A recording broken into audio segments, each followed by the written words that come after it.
Hey guys, I'm Steven Marinaro. Welcome to In the Chair with the Salon Guy, where I interview people that inspire me so that they can inspire you. So today I'm here with a good friend, Lora Condon, who is so many great, wonderful things. I mean, from being an author to an esthetician to a makeup artist, massage therapist, the list goes on and on. Laura, how you doing, honey? I'm great. How are you? Thanks so much for having me. I feel totally honored and blessed. Oh, you kidding me? I mean, the amount I had to pay you to be here. I mean, thanks for hooking me up. You know. Yeah. So, you're one of those people, when I first met you, I just connected with you. You had so much life, and I think when we first met, you had hired me to do an event for you, I believe. It was right? The first time we met was at the Because event, the charity event. Oh, that's right. And you interviewed me, and I went back to my agent, I'm like, I like him. Something about him. I don't know. We're going to work together. Something's going to happen. And then I kept in touch with you, and then I did hire you for my book launch. Yeah, and that's when I think that's when we connect. We got to actually hang out a little more, and right. and then from there I was like, you just wanted to meet the guy on the cover of the book, to the hairy chest. We'll get to that. We'll get to that because people don't know what you're talking about right now, but we'll get to that. I'm the guy with the hairy chest. Yeah, right.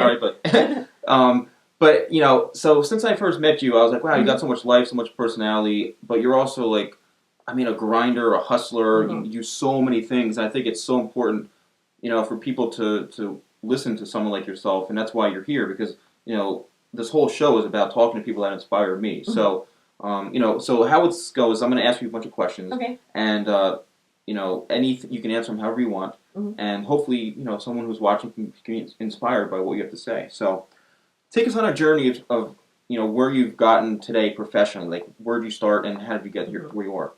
Well, apparently it's in my genes. I had no idea that I'd ever end up in this industry. Both my grandparents were hairstylists and owned salons. They were at Scotch Plains, Town Barber. And I was working on my master's for drug and alcohol counseling at night, so I needed a day job, and I became the admissions director for a cosmetology school. Really? Yeah, I know, really is. What school? Capri. Oh, okay. And so one day they needed a model for the facial room. And because it was just brand new, they were the first class, I think, first or second class to have the separate aesthetics license. And they asked me to be a model. And I said, okay, I'll do it. I'm like, I should really know what I'm selling because I never had a facial. I never had a pedicure. Don't even know if I ever had a manicure before. Like, I just wasn't doing any of that. And within like 3 seconds, I knew that's what I wanted to do. There was no doubt at all that was for me. And I was like, I need to find a way to do this.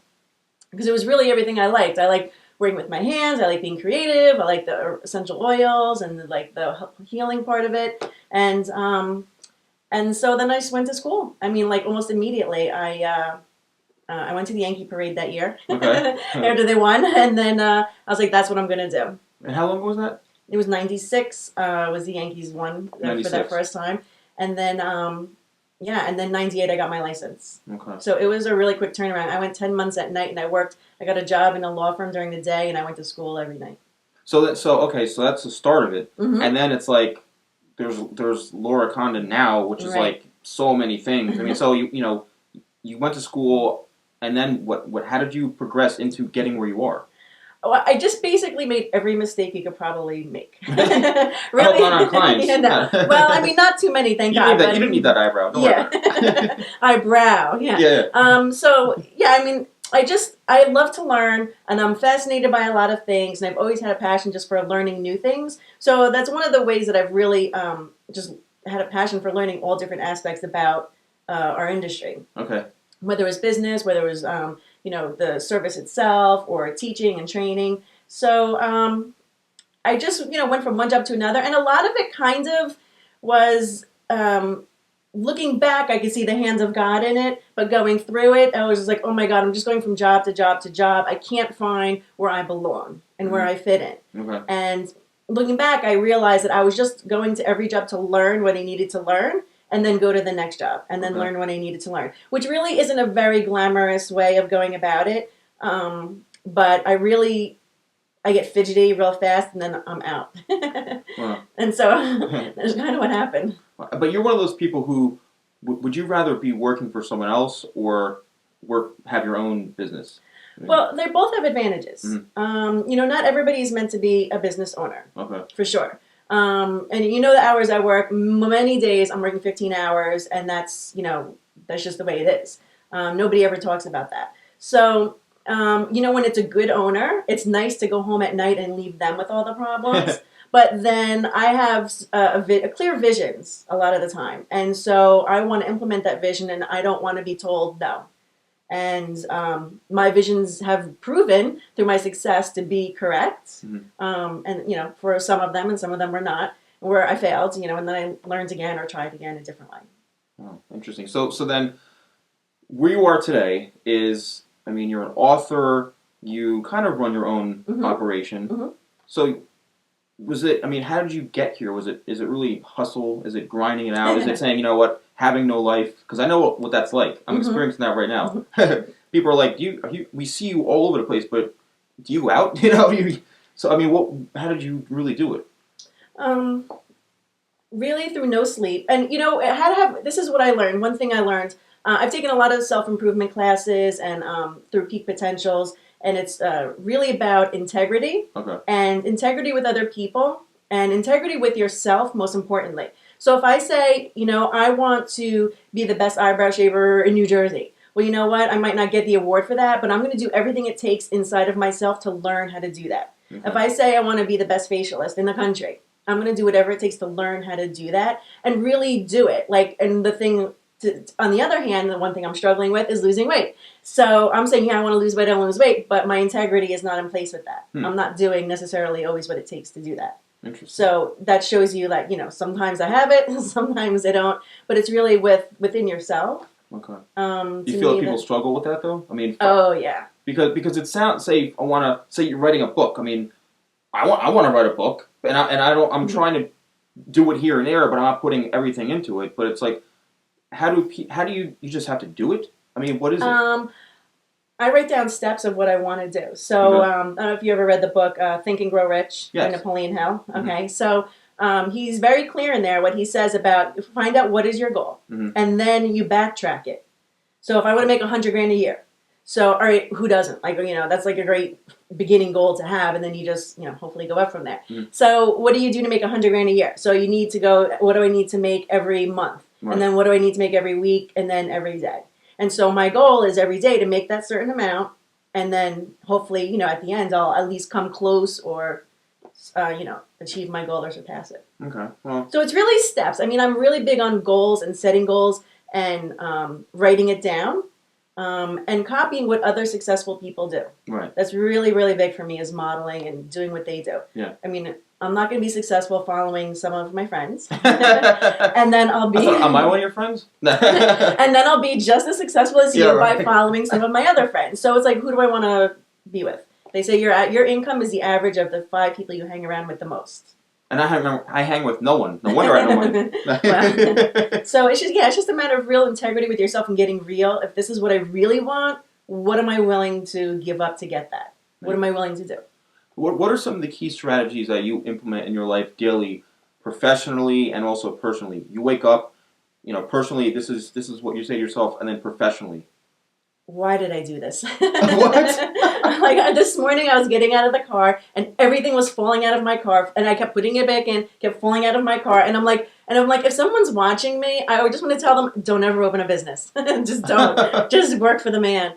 But every day I really get clear about what I'm going to do that day, and actually I start the night before. Okay.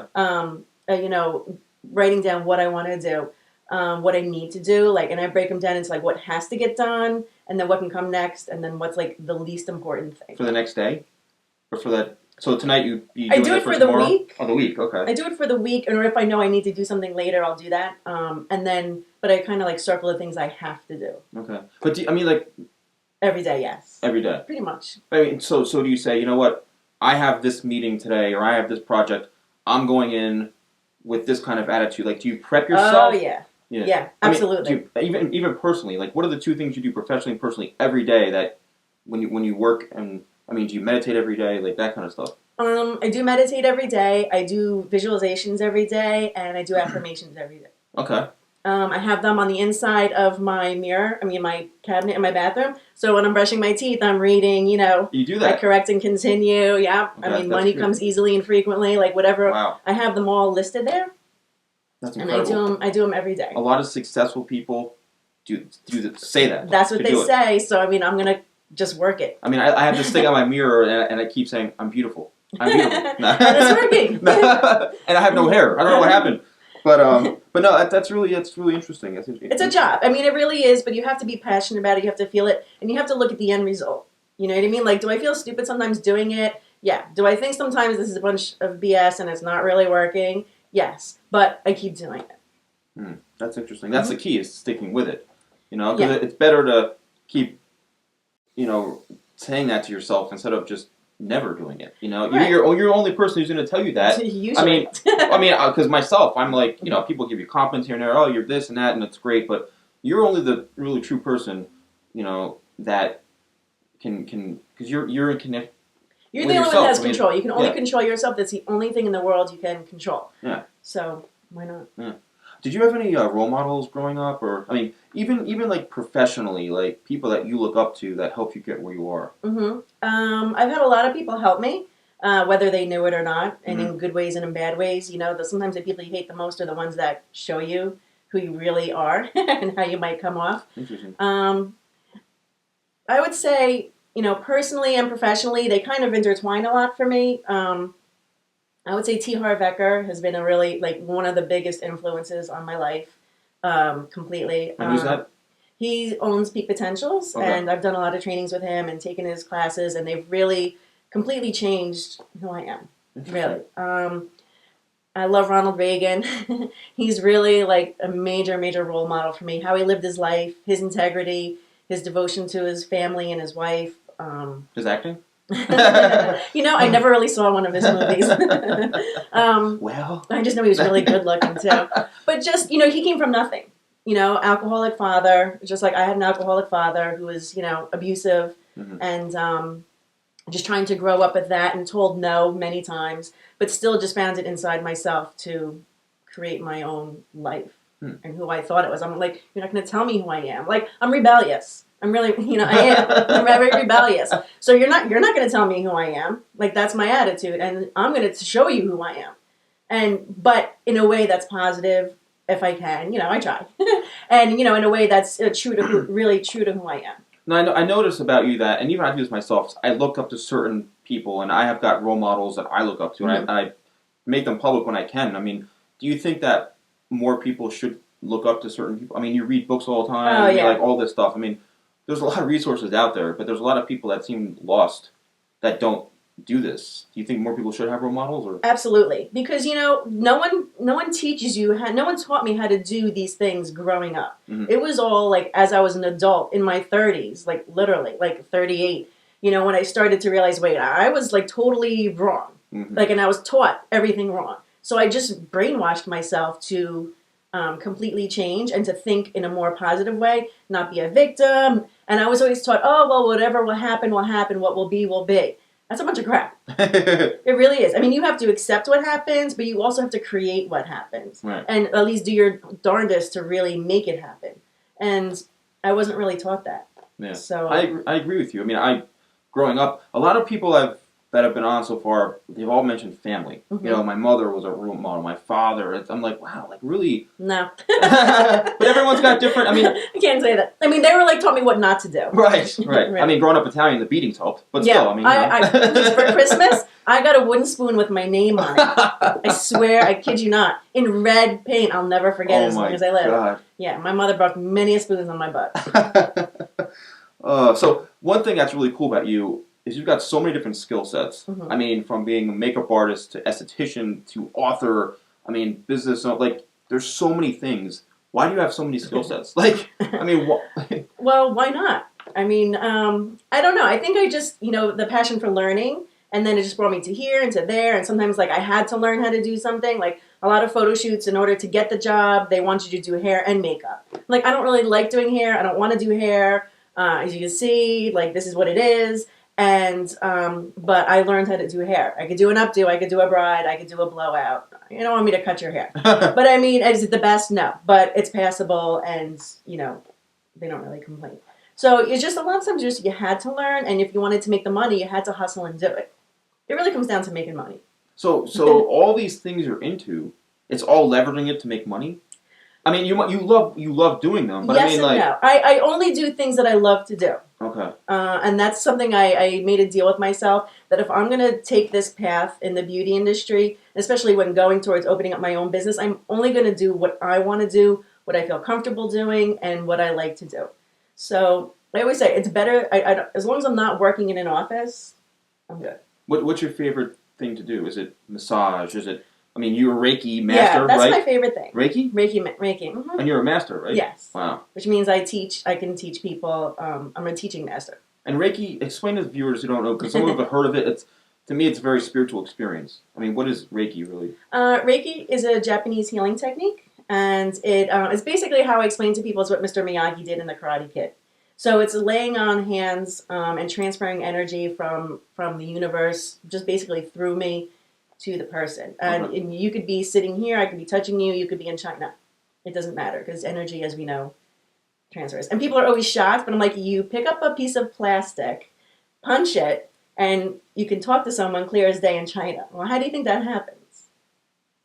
It's just exactly. Is that something New Horizons working on? Well, you know, so it's just transfer of energy, and energy can go everywhere, and it's directed, and it's just, you know, it's amazing. So because it's so healing for me when I'm doing it, and I just love that people can feel it, I think it's like freaky and crazy, and I love that. Yeah, that's interesting. I've met a few people that did Reiki, and they're all like heavy-duty spiritualists. Mm-hmm. You have I mean, to these be. people are like, you know, it's like they have this aura around them, like they're glowing up, just like, hey man, how you doing? No, I'm just oily. Well, no, but they just have this like vibe. It's like, wow, you know, it's pretty interesting. Well, you learn to let go of a lot. Yeah, for sure, and you just don't let things kind of bother you. Earlier, you mentioned hairy chest and a book cover. Okay, now you're an author. Mm-hmm. Tell everyone about the book that you wrote. You know why you wrote it, what it's about, and we have to see this cover. Oh. The cover was, I mean, I still have the original drawing of this cover. This is my stepfather, and no, he does not have this much hair. I glued it on. I do. Yeah. And then we kind of like, you know, took it off to make the cover. I wrote it, I didn't mean to write it. It started out as a book on politics, and then I gave it to one of my clients who actually has written a New York Times bestseller. And she said, dump all the political stuff. There's a million things about that. She's like, the spa stuff. She's like, this is great. And I'm like, really? Like, this is the stuff that we talk about, you know, in the lunchroom, or, you know, we make fun of, or we're just like bullshitting at the front desk, you know?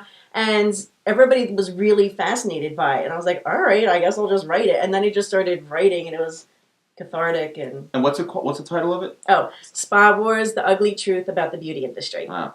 And it's, I mean, I have it, I've read it, it's pretty funny, but it's available where? Amazon, Barnes & Noble. Barnes & Noble has it cheapest right now. It's Nook, Kindle, iUniverse.com. You can get it there, and you can click on my website and it'll take you to Amazon as well. Wow, that's pretty awesome. Mm-hmm. How did you, was it easy to write this book? Nothing good is easy. It took me 4 years. Technically 4 years from start to finish. But really the last year, one of my promises that I made to myself one summer is that I'm going to finish this by January, I think it was 2007. I said it's going to be done. That's it. This is the last year. I'm not looking at it anymore. And I made myself accountable. I told so many people about the book. Especially, and I made the mistake of telling my mother that I was writing the book. So every week, did you write the book? Did you write the book? When's it coming out? When's it coming out? 4 years? Yes, exactly. No joke. I mean, I couldn't take it anymore. So I'm like, all right, the book is done. Like, I got to finish. And so I kept that integrity to myself, and I did. And I finished it in that year time span, and it came out in February instead of January. Okay, so yeah, I reached my goal, you know. Wow. And then that was it. And then the launch party, which was great. The launch party was awesome. That was awesome. Yeah, at Patricia Field, House of Field on Bowery Street. It was really great. We had over 300 people that night coming in and out. It was great. Yeah. And that was exactly what I wanted, a wild, freaky, fun time, and something for everyone. One last thing about the book. Who should be reading this book? Everybody. I mean, if you're in the beauty industry, you have to read it. Right. It's hysterical. It's not for kids. No. There's some pretty interesting stories. I mean, I really dish the dirt, get down and dirty. Yeah, so it's not for kids. It's very politically incorrect. It's basically me. If you read this book, you will hear my voice very loud and clear. That's what everybody says. They're like, I can hear you saying these things. And that was really what I wanted. That's pretty awesome. Mm-hmm. That's awesome.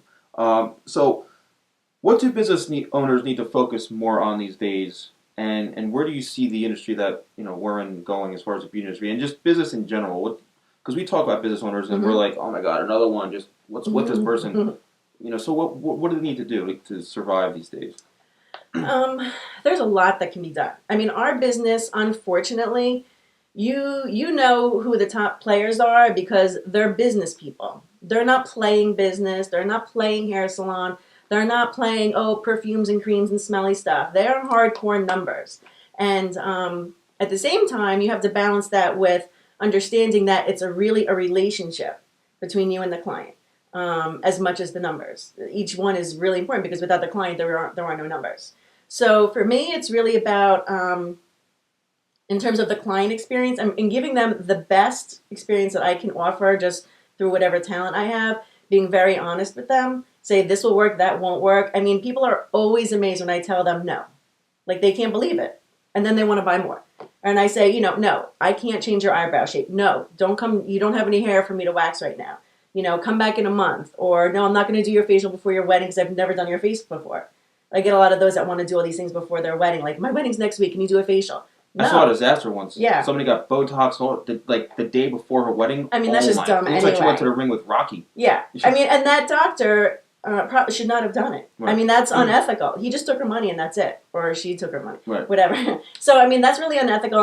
And so I try to always be as ethical as possible with my clients. And it's really come back to me through referrals. I don't advertise very much at all. Like almost nothing for advertising. And the other thing that I think business owners really don't do is really get down in the trenches with the masses. You have to. What? Masses like?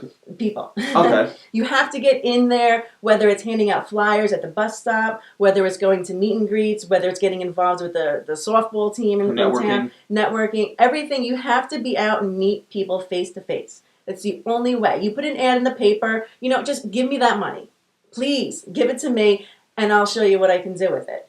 And it's really important to always be, I mean, most of the accomplishments that I've had in my life came from me just sending out random emails 3 o'clock in the morning, 4 o'clock in the morning, talking to people on the train, at the bar. Talking to a guy. I was talking to a guy one time at the bar, and I'm like, wow, he's really cute. He's talking to me, and I'm like, wow, he's a little too nice. I'm like, is he coming on, or is he gay? Like, why is he so nice? So we're just talking, he said, mentioned his girlfriend. I'm like, oh, you have a girlfriend? Here's my card. Give it to her for waxing. I work across the street. So however you can work it in with people, work it in. Interesting. Mm-hmm. And where do you see the industry going? I mean, where do you see just business in general? There's so many businesses shutting down. Corporate America laying off people left and right. I mean, are we kind of doomed? I mean, or like... well, we can't be outsourced. Okay. People are more stressed than ever, so they need to come in and relax. People always are going to need haircuts.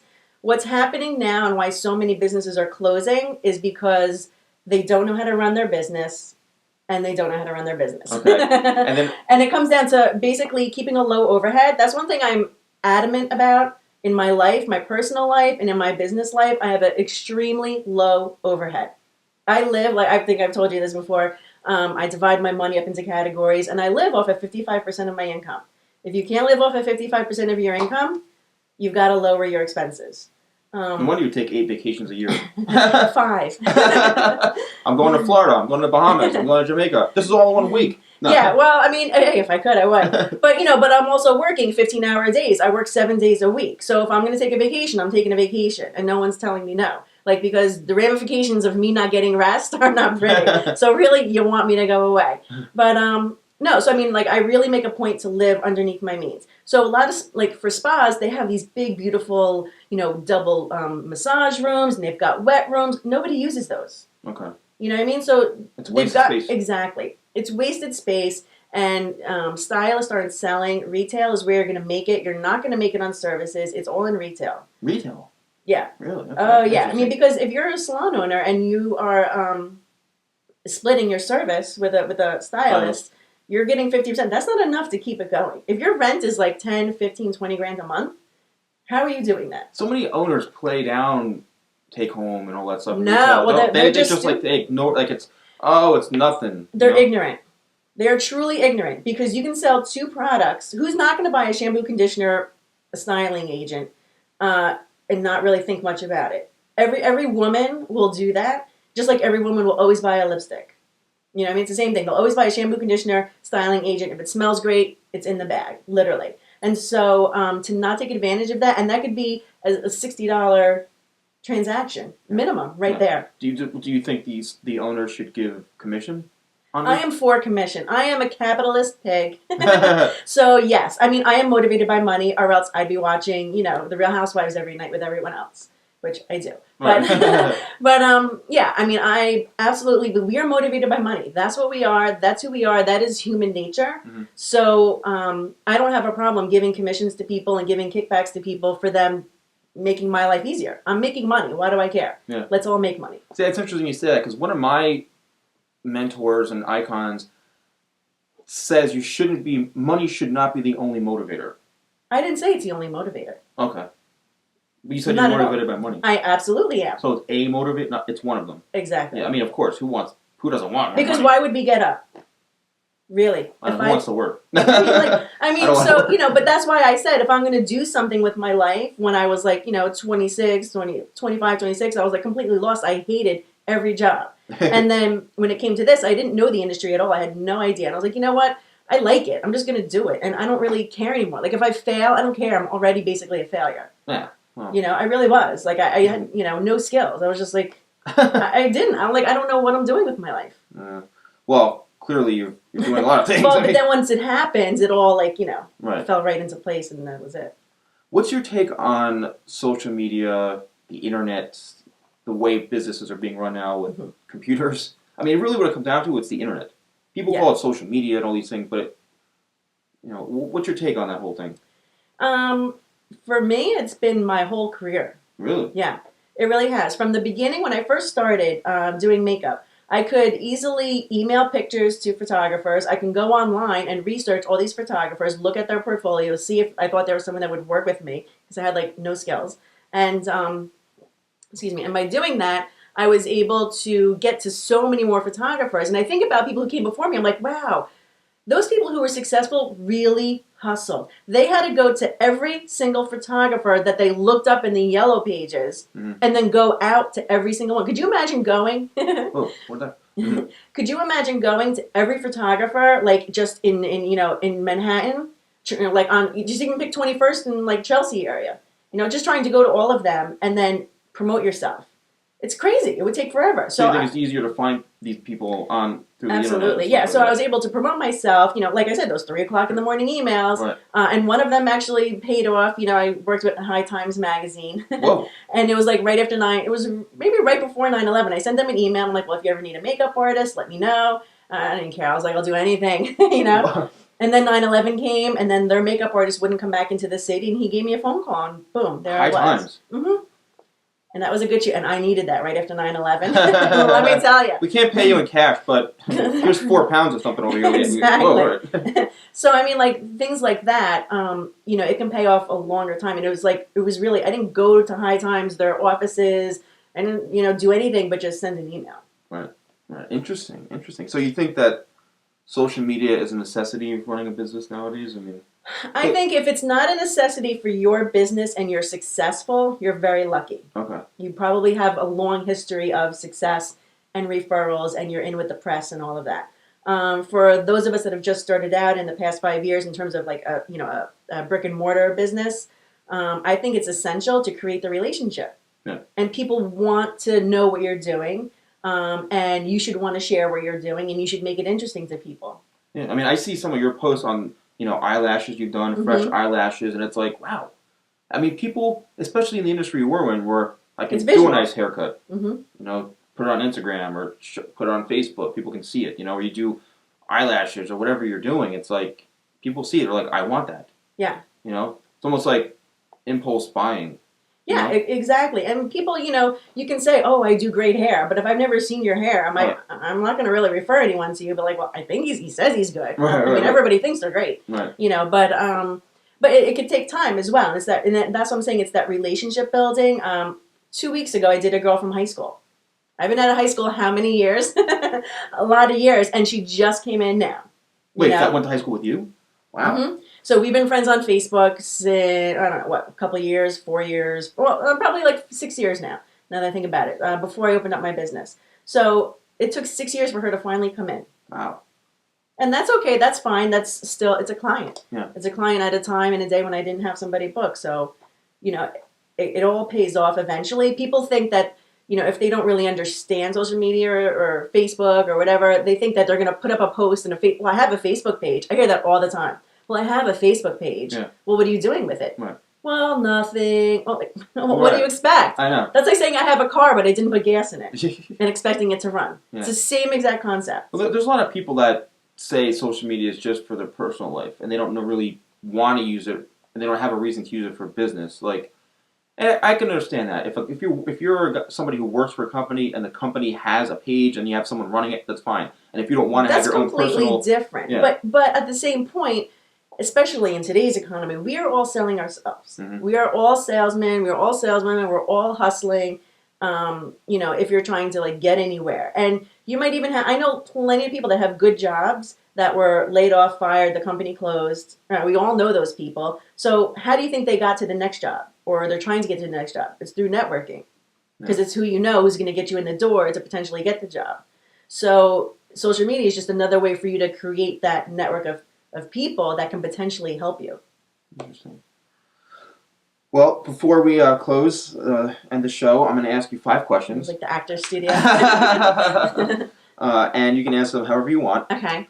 First question. Ready. You ready? Yeah. What's your favorite movie? Rocky III. Really? Oh my God, I'm obsessed. Obsessed. Because I take pride in my Rocky. I know, you do an awesome Rocky. Wait, do it for the camera. It's about I love you. No.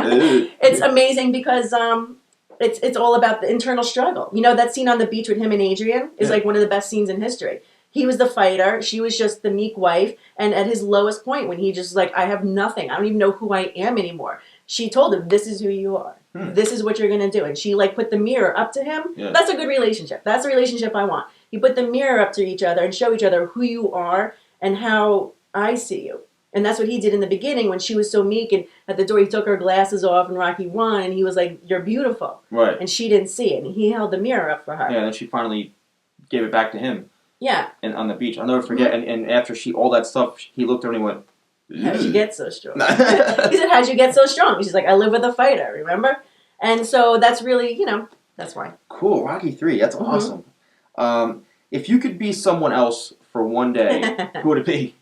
It'd have to be Donald Trump. Really? Oh. You're a big Trump fan, huh? Love Trump. I mean, I think all the time when I'm like home doing nothing, I'm like, wow, Donald Trump would not be sitting here just like doing nothing.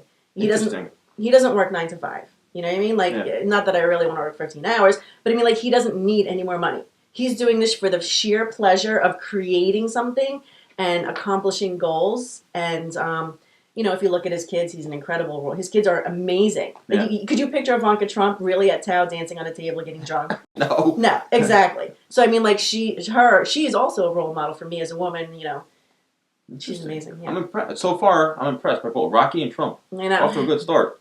How would you describe yourself? Because I can describe it, but how would you describe your personality? Intense. I'd say definitely intense. Yeah.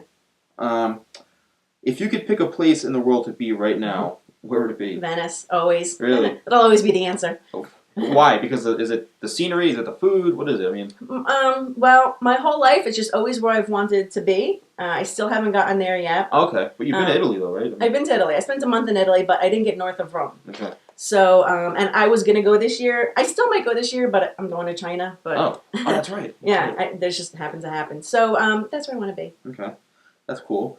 Last question? Mm-hmm. What's a short-term goal that you have? Lose weight. Okay.